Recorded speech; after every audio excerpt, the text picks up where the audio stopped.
अस्सलाम वालेकुम क्लास, कैसे हैं आप लोग बच्चों। आज 28 दिसंबर है और पीर का दिन है। आज हम उर्दू का सबक नंबर 24 सीधा घर आना की रीडिंग करेंगे और इसके 2 सवाल करेंगे। सीधा घर आना। अहमद स्कूल से घर आ रहा था। रास्ते में उसको एक लड़का मिला। अब देखिए तस्वीर बनी हुई है, ये अहमद है, ये वो लड़का है। अब लड़के ने उससे कहा टॉफ़ी चाहिए। अब यहाँ तक आपने रीडिंग करनी है और इसके 2 सवाल करने हैं। हमने रीडिंग किया, अब हम इसका सवाल नंबर 1 करेंगे।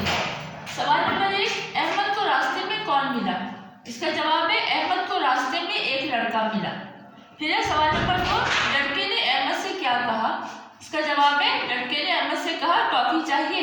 अच्छा बच्चों, अब ये देखें, अब ये है अहमद को रास्ते में एक लड़का मिला, ये जुमला है, आपने इसके सामने खत्मा लगाना है, ठीक है।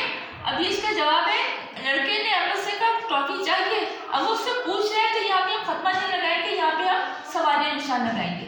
तो ये काम आपने कॉपी पर करना है, उसको अच्छी तरह से याद भी करना है।